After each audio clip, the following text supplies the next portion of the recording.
오늘은 마태복음 14장 30절부터 33절까지를 함께 나누겠습니다.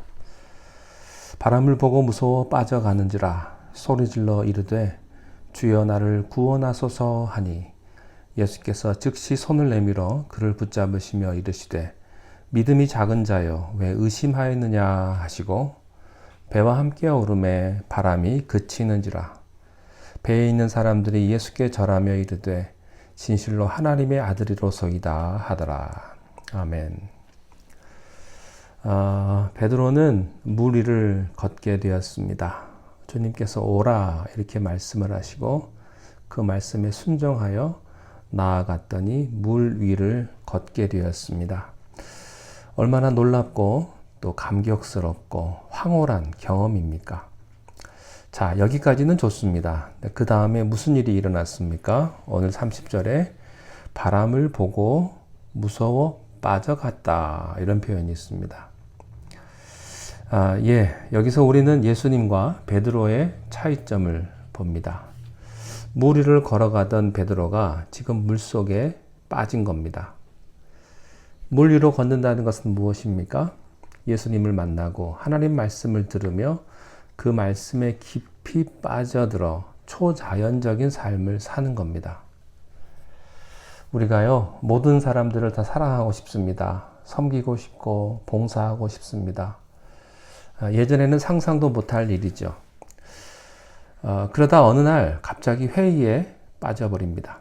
모든 것이 섭섭하고 불만스럽고 불쾌하고 화가 납니다. 그렇게 봉사하고 섬겼지만 나에게 돌아오는 것은 아무것도 없습니다. 그래서 감사가 사라집니다.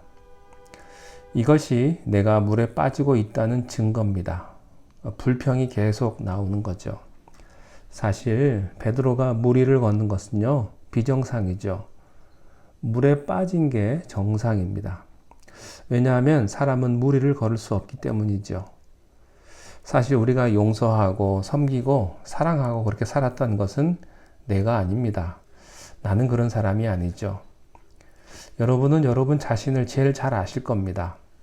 얼마나 여러분이 이기적인지 모두 자기 자신이 잘 아실 겁니다. 교만하고 탐욕스럽고 교활하고 우리들이 잘 알아요. 원래 인간은 그런 존재인 것입니다. 그게 인간의 본질입니다. 우리는 물속에 빠져서 허우적거리고 있는 그런 사람들이었습니다. 베드로는 물에 빠져야만 정상인 것입니다. 그것이 베드로의 본질이에요. 왜 베드로가 물에 빠졌을까요? 30절 말씀해 보니까 바람을 보고 이렇게 되어 있어요. 바람을 보고 무서워 빠져갔다. 이 말씀은 무슨 뜻입니까? 첫 번째, 예수님 대신 환경을 의식했다는 뜻입니다. 베드로는 처음 예수님의 말씀을 듣고 정신없이 예수님 앞에 뛰어 들어갔습니다. 물 위에 계신 예수님을 바라보았습니다. 그런데 한참을 물 위를 걷다가 이제 제정신이 난 겁니다. 자기 자신에게 돌아온 거죠.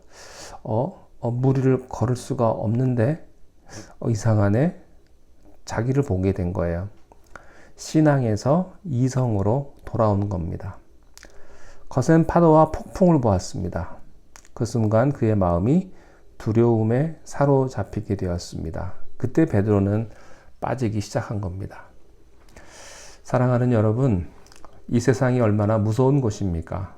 거센 파도, 무서운 바람이 끊임없이 우리 주위에 불고 있습니다.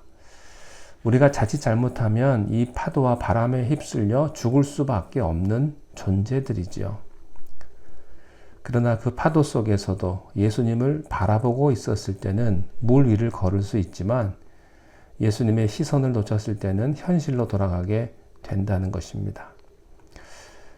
우리가 환경을 무시하자는 것은 아닙니다. 환경을 무시하는 것도 아닙니다.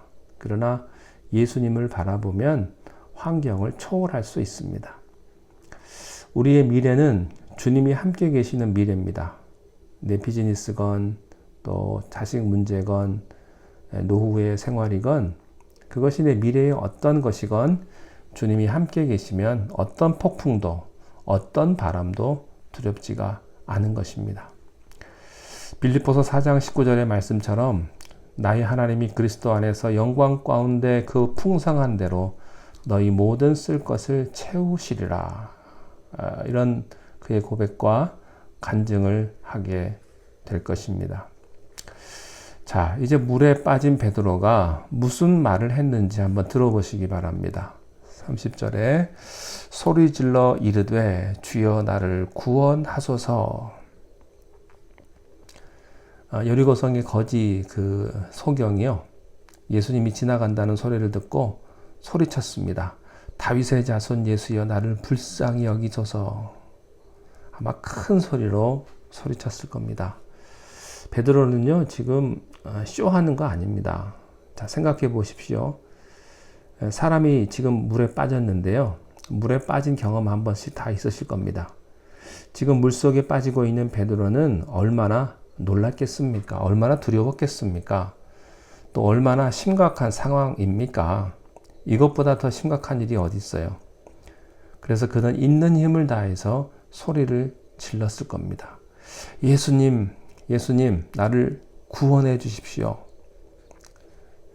여러분, 오늘 이 기도가 우리들에게 필요합니다. 목숨 걸고 물에 빠진 사람처럼 우리가 간구해야 합니다. 왜 우리의 기도가 응답이 안 될까요? 편안하게 기도했기 때문에. 그저 주여 나를 구원하소서. 아무 의미가 없는 거예요. 심각성이 없습니다. 진실성이 없어요. 김구성이 없는 겁니다. 지금 당장 베드로는요 죽게 된 것입니다. 여러분, 이 베드로가요 밥 먹을 정신이 어디 있고 잠잘 정신이 어디 있겠습니까? 우리는 밥도 잘 먹고 잠도 충분히 자고 다 할 거 하면서 주여 나를 불쌍히 여겨주소서. 지금 그런 기도가 아니죠. 절대절명의 긴급한 외침인 것입니다.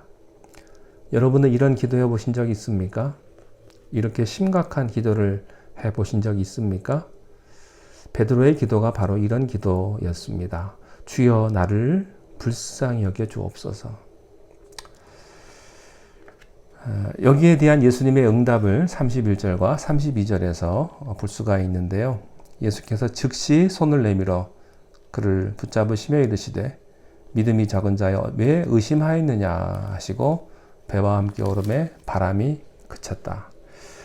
예수님께서요 즉시입니다. 즉시. 예수님이 이때 5분만 늦어도 안 돼요. 즉시 손 내미시는 예수님. 이분이 바로 예수 그리스도이십니다. 여러분, 생명을 걸고 기도해 보십시오. 즉시 응답이 있습니다. 여유 있게 기도해 보십시오. 주님도 여유 있게 응답하실 겁니다. 여러분, 즉시 응답받고 싶습니까? 생명을 거는 기도를 하십시오. 즉시 손을 펴서 그를 붙잡아 주셨습니다. 저는 예수님이요 베드로에게 이렇게 하지 않은 것을 참 감사해요. 겉 봐라. 네가 그렇게 믿음이 없으니까 물에 빠지지. 너 고생 좀 해봐라. 이러면 베드로가요 갈 데가 어디 있겠어요. 근데 예수님은 그렇게 하지 않으셨습니다. 먼저 즉시 손을 내밀고 구원하시고 그리고 건져주신 다음에 어찌하여 믿음이 없었더냐, 이렇게 예수님이 부드럽게 충고해 주셨습니다. 사랑하는 성도 여러분, 믿음이 없을지라도 우리를 오라고 하시는 주님을 찬양하십시오. 믿음 없이 죽게 되었을 때 주님은 나를 버리지 않으시고 즉시 손을 내밀어 우리를 구원해 주시는 예수 그리스도를 찬양하십시오. 주님은 지금도 우리들에게 오셔서 그렇게 하십니다. 자, 결론. 제자들은 드디어 예수님을 하나님의 아들로 보게 된 것입니다. 배에 있는 사람들이 예수께 절하며 이르되 진실로 하나님의 아들이로소이다 하더라. 주님은 하나님의 아들이십니다. 하나님이십니다. 그래서 우리의 모든 문제와 우리의 모든 어려움을 주님께서 해결해 주실 수가 있는 겁니다. 그 주님 앞에 여러분 간절히 기도함으로 하늘의 응답을 경험하시는 복된 하루가 되시기를 바랍니다. 기도하겠습니다. 하나님 아버지여, 우리는 믿음이 부족합니다. 우리에게 믿음을 더하시고 세상을 바라보지 않고 오직 주님만 바라보며 믿음으로 살아가는 우리가 되게 하옵소서. 참 하나님의 아들이신 예수 그리스도 앞에 우리의 모든 인생의 문제를 내어놓고 주님께서 해결해 주시는 귀한 하늘의 응답과 축복을 오늘도 경험하며 살게 하옵소서. 예수님 이름으로 기도하옵나이다. 아멘.